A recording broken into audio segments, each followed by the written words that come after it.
Hello friends, मैं हूं सन्मय प्रकाश और आपका स्वागत है यूट्यूब चैनल सरकारी जॉब न्यूज़ में। और ये है सेकेंड वीक दिसंबर 2024 का करंट अफेयर्स, यानी इस सप्ताह के टोटल करंट अफेयर्स आपको एक ही वीडियो में मिल जाएंगे। तो आपको पता होगा हम लोग टॉपिक वाइज करंट अफेयर्स देते हैं। तो सबसे पहले राजनीति केंद्र राज्यों के फैसले से रिलेटेड कंटेंट लेंगे, ओके।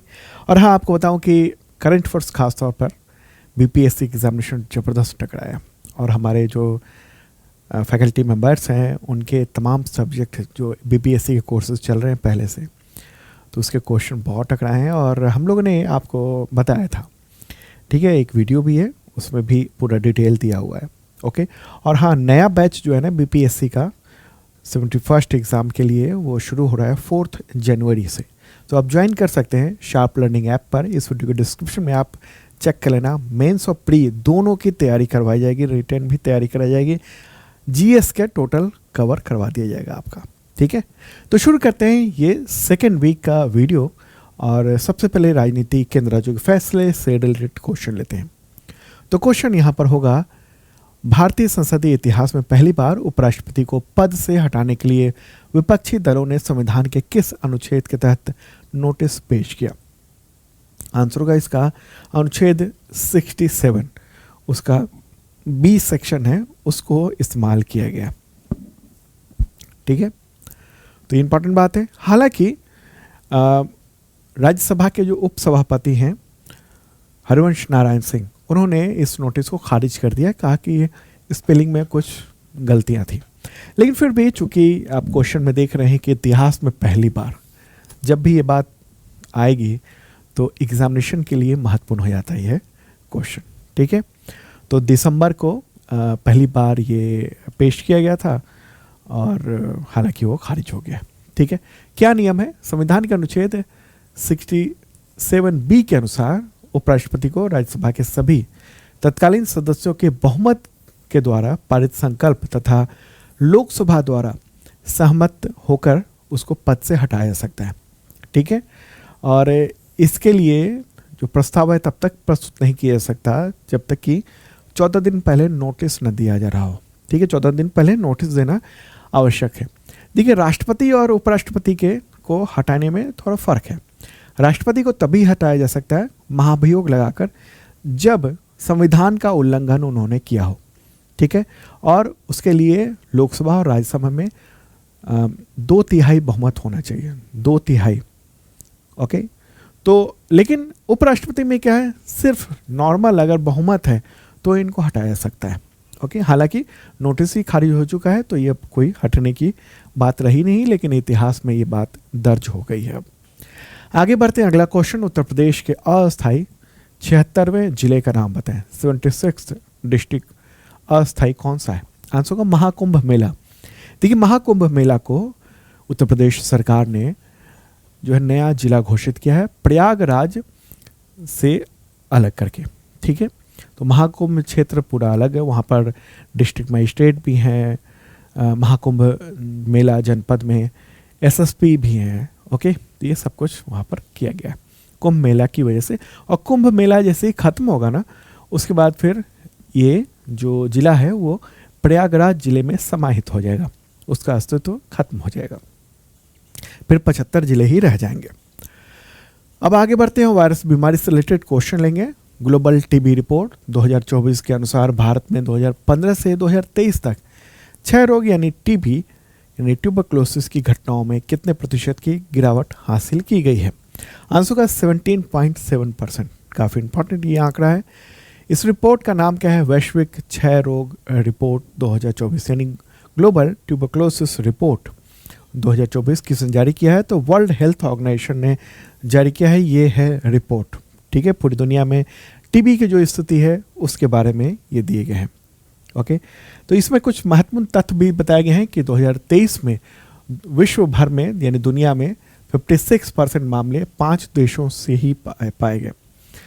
कितना? भारत में 26%, इंडोनेशिया में 10%, चीन में 6.8%, फिलीपींस में 6.8% और पाकिस्तान में 6.3%। मतलब काफ़ी कुछ इन्हीं देशों में ये टीबी के मामले बचे हुए हैं, ठीक है। तो ये कुछ इंपॉर्टेंट आंकड़ा है। 23 में 82 लाख नए मामले दर्ज किए गए हैं, ओके, भारत की बात करें तो अनुमानित ये है 27 लाख नए मामले दर्ज किए गए, 2023 की बात कर रहे हैं। ओके, और इनमें से इलाज उपचार शुरू किया गया है, बहुतों का निदान भी किया गया है। ठीक है, तो ये एक इम्पॉर्टेंट बात रही। चलिए आगे बढ़ते हैं और अगला क्वेश्चन लेते हैं। यहाँ तो मैं थोड़ा सा शॉर्ट कर रहा हूँ, पीडीएफ में पूरा डिटेल में है कंटेंट, और पीडीएफ उनको मिलेगा जिन लोगों ने करंट अफेयर्स का मेंबरशिप लिया हुआ है शार्प लर्निंग ऐप पर, या फिर कोई कोर्स परचेज किया हुआ है। अपॉइंटमेंट से रिलेटेड क्वेश्चन, और हाँ पसंद आ रहा हो ये वीडियो तो लाइक बटन दबा दीजिए। क्वेश्चन होगा, केंद्र सरकार ने भारतीय रिजर्व बैंक का नया गवर्नर किससे नियुक्त किया है? आंसर होगा संजय मल्होत्रा। क्या नाम है? संजय मल्होत्रा। केंद्र सरकार की कैबिनेट कमेटी ने, कैबिनेट की नियुक्ति समिति कही है, उसी ने संजय मल्होत्रा को आरबीआई का नया गवर्नर नियुक्त किया। तो उनका कार्यकाल 10 दिसंबर 2024 से 3 साल तक का होगा। किसकी जगह ली उन्होंने? शक्तिकांत दास की जगह उन्होंने ली है। तो इससे पहले शक्तिकांत दास थे जो 2 कार्यकाल तक 6 वर्ष तक, यानी 3-3 साल का कार्यकाल होता है, तो 2 कार्यकाल तक वो गवर्नर थे। अब ये आ गए हैं संजय मल्होत्रा, ये याद रखने की ज़रूरत है। आगे बढ़ते हैं और इकोनॉमिक एक्टिविटीज से रिलेटेड करंट अफेयर्स लेंगे। क्वेश्चन होगा, नवंबर 2024 में देश में खुदरा महंगाई दर यानी खुदरा मुद्रास्फीति, अंग्रेजी में कहेंगे रिटेल इन्फ्लेशन, कितनी रही है? आंसर होगा 5.48%। कितना है? 5.48%। पिछले साल की तुलना में खुदरा जो सामान है उसकी एवरेज कीमत जो है वो बढ़ गई है, 5.48% बढ़ गई है। ठीक है, हालांकि अक्टूबर में जितनी बढ़ी थी उससे थोड़ी सी कम ही बढ़ी है। अक्टूबर में 6.21% ग्रोथ देखने को मिला था। ठीक है, तो क्यों ये महंगाई देखने को मिल रही है? तो सब्जियों की कीमत जो है ना उसकी वजह से बढ़ती जा रही है। और ये रिपोर्ट किसने जारी की है? तो ये रिपोर्ट जारी की है किसने? NSO ने जारी की है, नेशनल स्टैटिस्टिकल ऑफिस ने, हिंदी में कहेंगे राष्ट्रीय सांख्यिकी कार्यालय, उसने जारी की है। और ये खुदरा महंगाई दर तय होता है कंज्यूमर प्राइस इंडेक्स के जरिए, यानी CPI के जरिए। ठीक है, आगे बढ़ते हैं और अगला क्वेश्चन लेते हैं। भारत की थोक महंगाई दर नवंबर 2024 में कितनी थी? आंसर को 1.89%।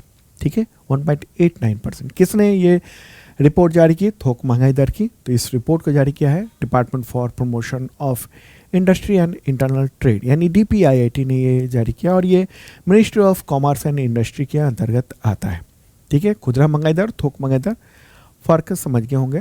खुदरा महंगाई दर जो आप खरीदते हैं सामान, हम खरीदते हैं दुकान पे जाके, और थोक महंगाई दर मतलब जो आपका दुकानदार है वो जहाँ से सामान लाता है वो थोक महंगाई, थोक रेट कहा जाएगा। ठीक है, वहाँ कितनी महंगाई बढ़ी? वो थोक महंगाई दर में। अगला क्वेश्चन लेते हैं। आरबीआई ने बैंकों के म्यूल खातों से निपटने के लिए आर्टिफिशियल इंटेलिजेंस यानी AI मॉडल बनाया है, तो इसका नाम क्या है? आंसर होगा MuleHunter.ai। क्या नाम है? MuleHunter.ai।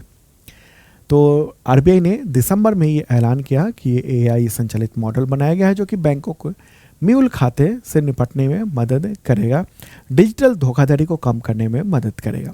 ठीक है, अब आप कहेंगे ये म्यूल खाता क्या होता है? तो ये फोटो देखिए, इसमें एक खच्चर दिख रहा है। म्यूल का मतलब खच्चर कह सकते हैं। ठीक है, तो ये एक संदेशात्मक है कि आपके साथ धोखाधड़ी हो सकता है। तो NCRB national crime record bureau, उसके आंकड़ों से ये पता चला है, जैसा कि आरबीआई कह रहा है कि 2022 की दूसरी तिमाही में जितने भी साइबर अपराध की शिकायतें थी उसमें 67% ऑनलाइन फाइनेंशियल धोखाधड़ी से संबंधित शिकायत थी। कैसे? जैसे फ़ोन करेगा कोई और कहेगा कि मैं CBI से बोल रहा हूँ, और वो वीडियो कॉल होगा और वो वर्दी पहनकर बोलेगा, आपसे धमकाएगा और आपसे रुपए वसूल सकता है। ऐसे मामले बहुत हो रहे हैं। तो ये वित्तीय धोखाधड़ी हो गई। ठीक है, इसके अलावा यह कहा जा सकता है कि आप जो है ये ऐप डाउनलोड कर लो किसी के नाम से, मेरे नाम से भी कोई फ़ोन कर दे, ठीक है, कि शार्प लर्निंग से बोल रहे हैं और ये ऐप डाउनलोड कर लो, ये ऐप हटा लो। तो ये सब धोखाधड़ी, वित्तीय धोखाधड़ी होती है। हालांकि हमारे तरफ से ऐसे कोई फ़ोन नहीं किए जाते हैं। ठीक है, उदाहरण के तौर पर मैं आपको बता रहा हूँ। ओके, तो म्यूल खाते क्या होते हैं ना, कि जो धोखाधड़ी करने वाले हैं, जो जिन लोगों के साथ धोखाधड़ी हुई है उसके रुपए को, रकम को एक खास खाते में रख लेते हैं और वहाँ से फिर निकाल लेते हैं पैसा। तो ये उस अकाउंट का इस्तेमाल किया जाता है धोखाधड़ी के लिए एक पैसे मंगवाने के लिए, रकम मंगवाने के लिए। तो इसलिए इसको म्यूल खाता कहते हैं और म्यूल खातों का पता लगाने का काम mulehunter.ai कर रहा है। ये क्या करेगा, ये पैटर्न को देखेगा कि आखिर क्या पैटर्न है, कि पैसे आ रहे हैं, रकम आ रहा है, जा रहा है, आ रहा है, जा रहा है, किस तरह से जा रहा है, कितने अलग अलग सोर्स से आ रहा है, ठीक है, कितनी बार किस अकाउंट से पैसे आए। तो ये सब कुछ निगरानी आरबीआई के पास रहती है और वो ये इसके ज़रिए, आर्टिफिशियल इंटेलिजेंस के जरिए ये काम करेगा। चलिए आगे बढ़ते हैं और अब डिफेंस रिलेटेड महत्वपूर्ण क्वेश्चन लेंगे। भारत और किस देश के बीच पहली बार दिसंबर 2024 में सैन्य अभ्यास सिनबेक्स 1 पुणे में आयोजित किया गया? आंसर होगा कंबोडिया। ठीक है, कहाँ पर? कंबोडिया। कंबोडिया में आयोजित किया गया। ये एक प्लानिंग एक्सरसाइज थी। मकसद ये था कि आतंकवाद विरोधी अभियानों का अभ्यास करना। ठीक है, तो ये आयोजन कहाँ पर हुआ? तो फॉरेन ट्रेनिंग नोड पुणे में ही आयोजन किया गया है। ठीक है, 20 सैनिकों की टुकड़ी कंबोडिया से आई है और भारतीय इन्फेंट्री ब्रिगेड की उसके 20 सैनिक इसमें शामिल हुए हैं। ठीक है, तो कंबोडिया, उसकी राजधानी क्या है? Phnom Penh. वहाँ सम्राट हैं, उनका नाम है नोरोदोम सिहामोनी। प्राइम मिनिस्टर हैं हुन मानेट। मुद्रा वहाँ पर रील चलती है, रील नाम है। अब इवेंट से रिलेटेड महत्वपूर्ण क्वेश्चन लेते हैं। क्वेश्चन होगा, ईगल नेस्ट बर्ड फेस्टिवल का चौथा संस्करण जनवरी 2025 में किस राज्य में आयोजित किया जाएगा? आंसर होगा अरुणाचल प्रदेश। वहाँ पर ये आयोजन होने जा रहा है 17 से 19 जनवरी को। अरुणाचल प्रदेश के पश्चिमी कामेंग जिले में ये आयोजन हो रहा है। वहाँ के 2 गाँव में हो रहा है। ठीक है, वहाँ के मुख्यमंत्री हैं अरुणाचल प्रदेश के पेमा खांडू, तो उन्होंने इसका लोगो भी जारी किया है। ओके, तो वहाँ इको टूरिज्म को बढ़ावा दिया जाए इसलिए ये आयोजन किया जा रहा है। पक्षियों को लेकर काफ़ी वहाँ पर जागरूकता बढ़ाई जा रही है। ओके, अरुणाचल प्रदेश की भी बात कर लें। अरुणाचल प्रदेश, उसकी राजधानी क्या है? ईटानगर है। ओके, प्राइम मिनिस्टर हैं पेमा खांडू और गवर्नर हैं कैवल्य त्रिविक्रम परनाइक। ठीक है, ये रहा अरुणाचल प्रदेश। चलिए आगे बढ़ते हैं और अगला क्वेश्चन होगा, अंतर्राष्ट्रीय गीता महोत्सव 28 नवंबर से 15 दिसंबर तक किस जगह आयोजित किया गया? आंसर कुरुक्षेत्र, ये हरियाणा में है। तो वहाँ पर यह आयोजन किया गया है।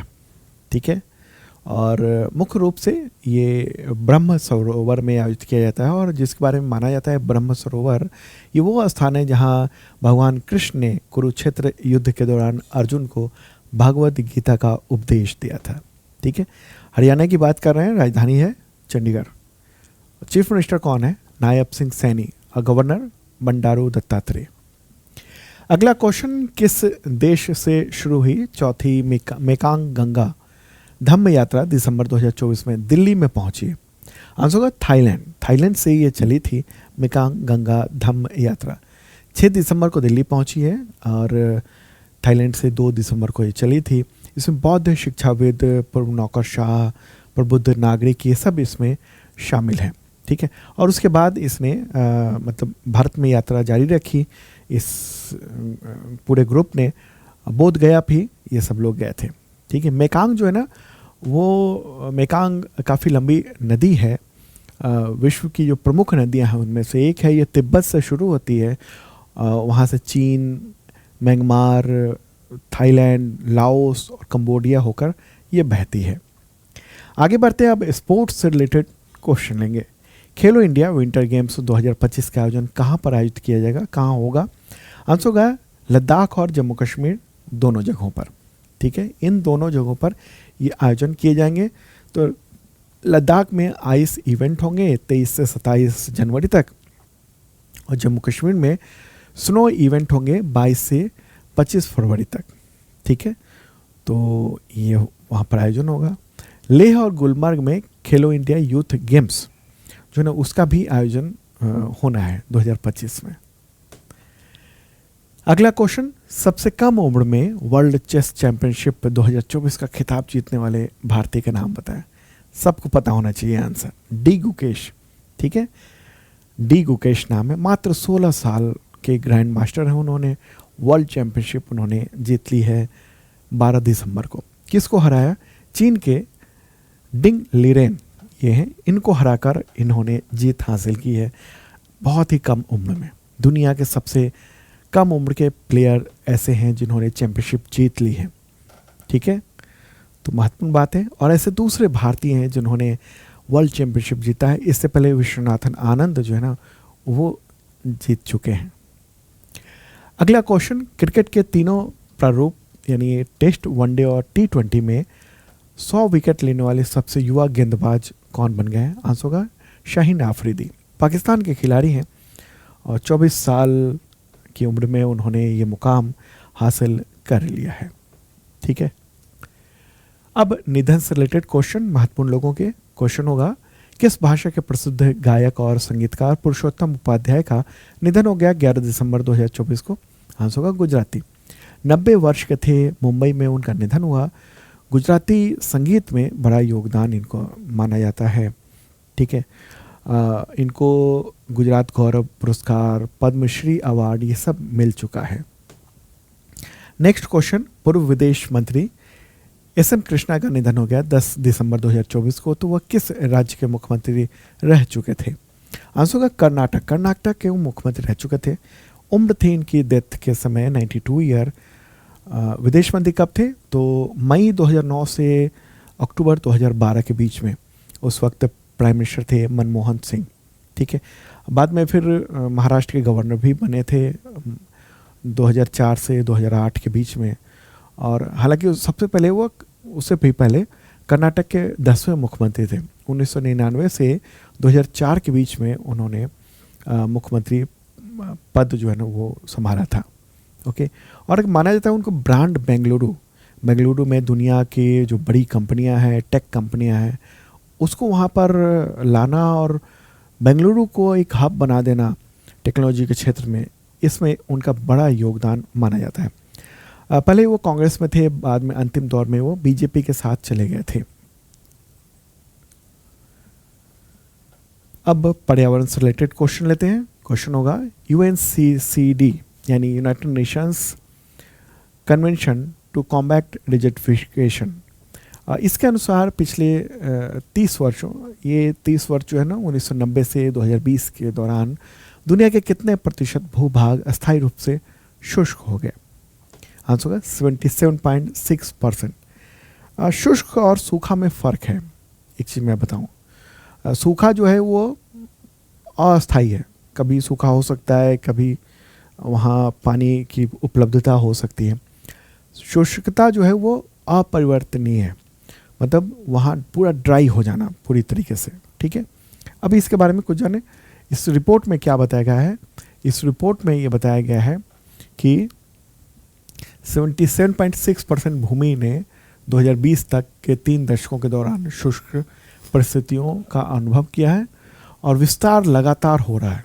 मतलब ये है कि पर्यावरण को लेकर, जलवायु परिवर्तन को लेकर बहुत काम करने की ज़रूरत है। वक्त कम बचा हुआ है, वरना ये इसमें साफ तौर पे कहा गया है कि आबादी को बहुत बड़ा खतरा है इससे, ठीक है। ये स्थिति शुष्कता हो जाएगी। अब योजना से रिलेटेड इंपॉर्टेंट क्वेश्चन लेते हैं। भारत का पहला हाइपरलूप टेस्ट ट्रैक किस शैक्षणिक संस्थान में तैयार हुआ है? आंसर IIT मद्रास, वहाँ पर ये तैयार किया गया। भारतीय रेलवे ने IIT मद्रास के साथ मिलकर ये हाइपरलूप टेस्ट ट्रैक तैयार किया है। लंबाई 410 मीटर है, 410 मीटर है। ये हाई स्पीड ट्रैक है।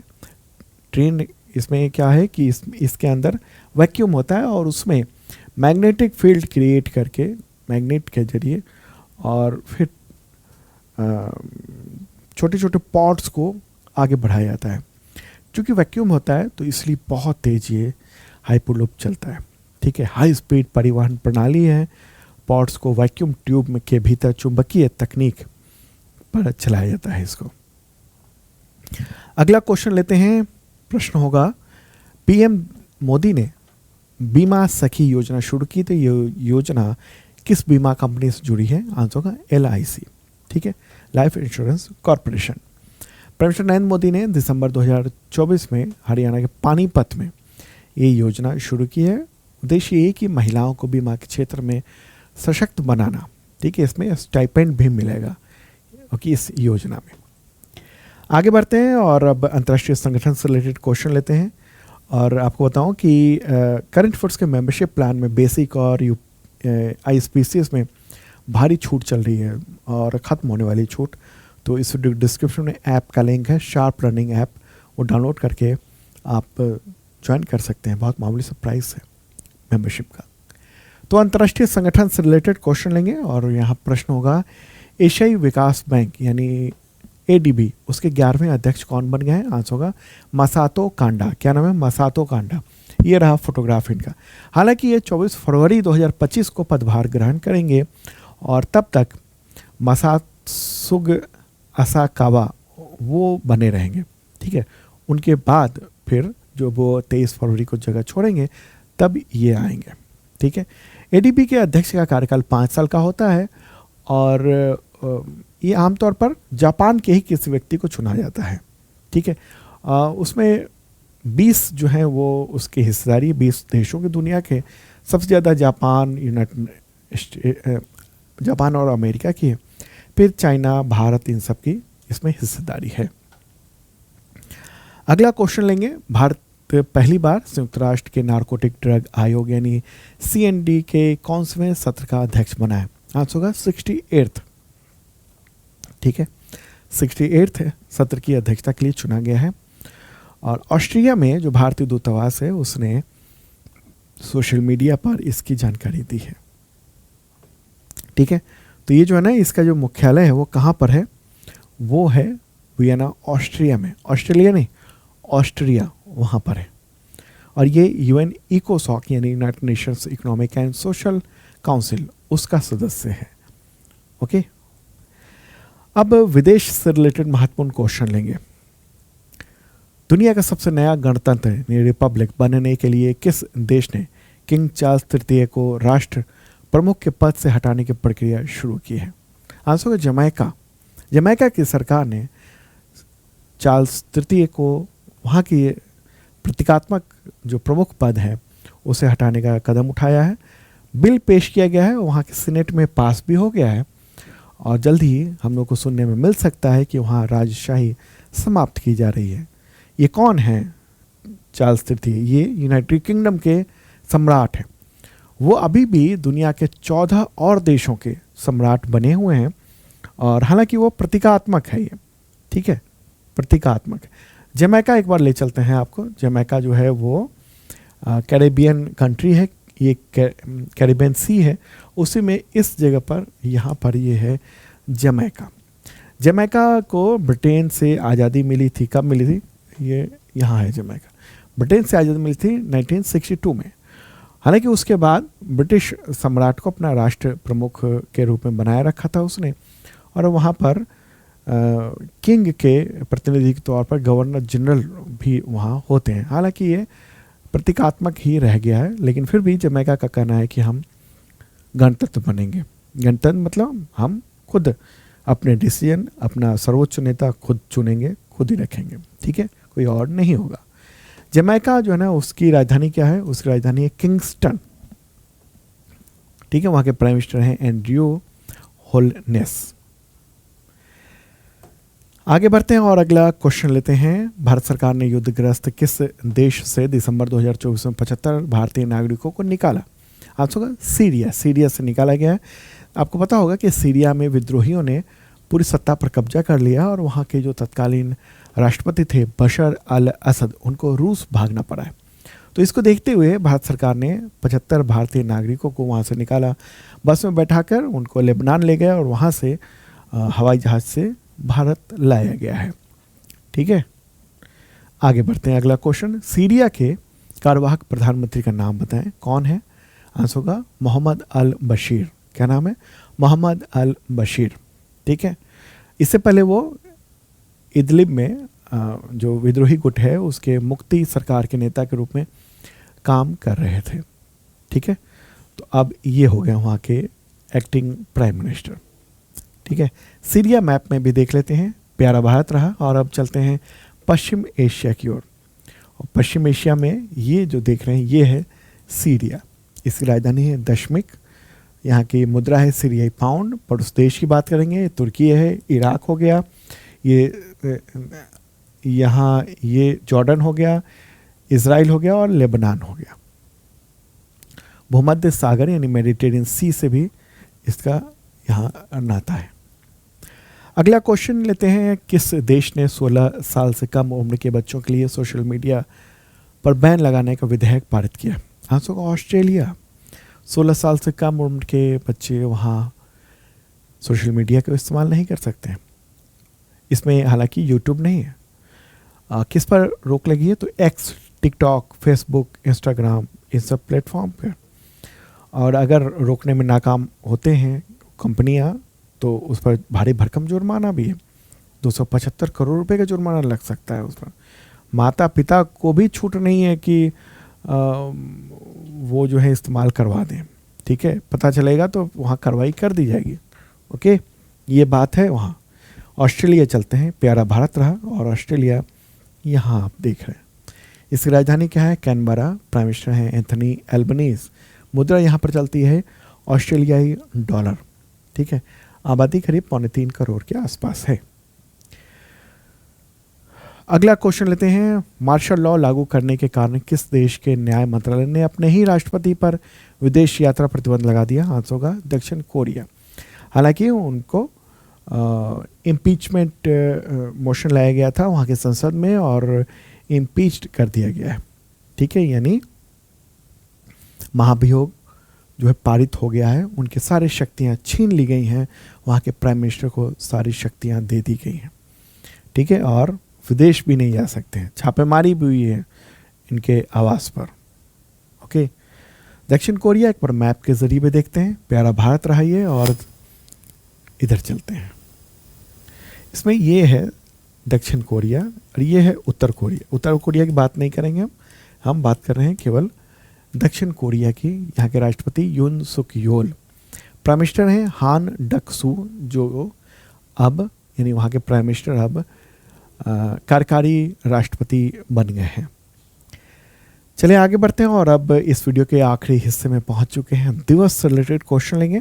क्वेश्चन होगा, यूनिसेफ का स्थापना दिवस कब मनाया जाता है? आंसर होगा 11 दिसंबर को।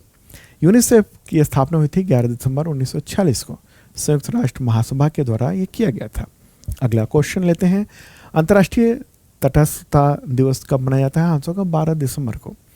उद्देश्य ये है कि दुनिया भर में जो विवाद हो रहे हैं तो उसमें हम तटस्थ की भूमिका में न्यूट्रल भूमिका निभा सकें और विवादों को, देशों के विवादों को ख़त्म करने में भूमिका निभाएं।